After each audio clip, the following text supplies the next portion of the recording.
Welcome to What's Kickin' Columbia, the show featuring Columbia, Tennessee, the southern town with a kick.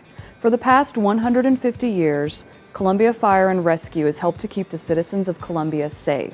Here's Fire Chief Ty Cobb to tell us a little more about this distinguished department of the City of Columbia. Hello, I'm Fire Chief Ty Cobb and welcome to Columbia Fire and Rescue. Columbia Fire and Rescue is a full-time department consisting of 92 career firefighters who operate out of 5 stations 24 hours a day, 7 days a week. These firefighters respond to all types of emergencies in our city. Emergencies such as medical calls, fires, vehicle accidents, water rescue emergencies, and hazardous operations emergencies. In partnership with federal, state, and local agencies, Columbia firefighters train over 240 hours a year. This training is so important in making sure firefighters are prepared to handle all types of emergencies that occur in the City of Columbia. Columbia Fire and Rescue was graded by the Insurance Services Office as an ISO Class 1 department. Through community partnerships and strategic planning, this ISO Class 1 grading allows you, the residents of Columbia, and business owners to receive the lowest insurance premiums. From our firefighters who answer the calls every day to our fire marshal, our emergency management, and our training division, Columbia firefighters are here to serve you. Make sure you stop by Fire Station 1 or any of our fire stations located strategically throughout the City of Columbia. Visit Firefighters Park to learn more about the history of the fire service from the past, present, and the future. To find out more information, log on to columbiatn.com or call the Columbia Fire and Rescue Department at 560-1700. Adam Southern is back and is here to tell you an uplifting story about Dyer Johnson. Hello, I'm Adam Southern, and this is another edition of Historic Columbia, Tennessee. Now, just a block north of BriarWorks is historic Greenwood Cemetery. Now, what I love about this cemetery is that, unlike some of our other cemeteries around the county, Greenwood was never segregated. It's just a great mix of early pioneer through the antebellum period, and a lot of history there.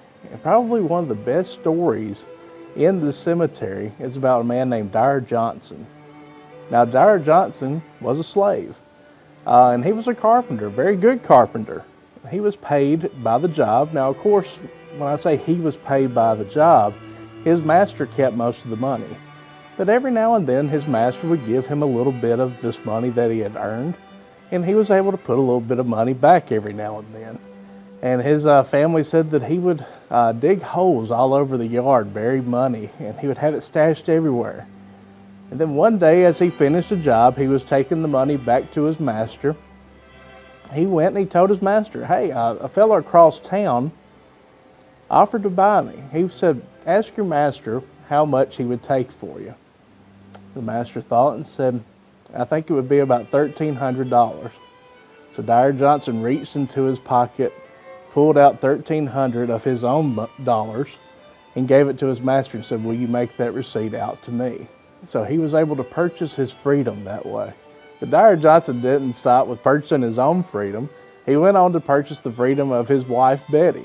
He paid Nancy White $300 for her, and the bill of sale still exists today. In 1853, Dyer Johnson built a home for his family on Maple Ash Avenue, and that home still stands here in Columbia today. And he raised a very large family in this home, including several sons, and these sons were all educated. 2 of them went on to college, became educators themselves in Murray County. And one of them had a son named Lyman T. Johnson, who went on to become the first black student ever admitted into the graduate school at the University of Kentucky. In many ways, Dyer Johnson is the true American story. He came to this country as a slave, and through his hard work and determination, he was able to not only purchase his freedom, but that of his wife. And he really helped pave the way for future generations of African Americans here in Murray County. Now, thank you for watching. Be sure to come see me at the library.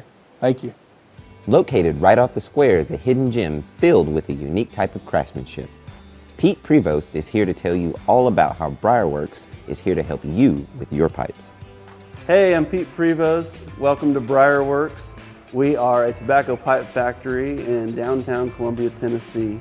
And we also have a pipe and cigar lounge with beer on tap as well that's open 7 days a week. There used to be a lot of pipe factories in the U.S. and those have all kind of gone away. There's a lot of good, artisan carvers in the U.S., but there wasn't really a good quality factory pipe being made. So we started BriarWorks up in Nashville. It's kind of grown from there, and now we've got 4 of us here that are full-time pipe carvers, and we ship our pipes all over the world. Most of our pipes, we wholesale to other stores, but we also sell on our website, and we sell here in the store as well. A pipe can be a very relaxing thing, and there's a lot of different varieties in terms of the blends and tobaccos that are out there.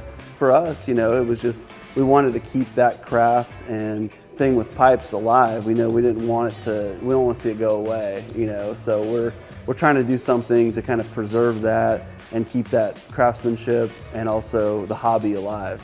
BriarWorksUSA.com, but we more frequently are active on social media, Instagram, BriarWorks, and Facebook, BriarWorks as well. So if you want to come see us and visit us, we're open 7 days a week. Our hours are Sunday through Thursday, 12 to 10, and Friday, Saturday, 12 to 12. And it's a big open atmosphere here. We really want to be a really great social place for people to get to hang out and throw some darts, watch whatever games on our projector, listen to some music. We got a cool old vinyl setup. Whether you're a pipe person or a cigar person, maybe you're neither of those, maybe you like craft beer, we just want it to be a place where people can come hang out in Columbia. Thanks for checking out What's Kickin' Columbia. For more information, visit columbiatn.com. We'll see you next time.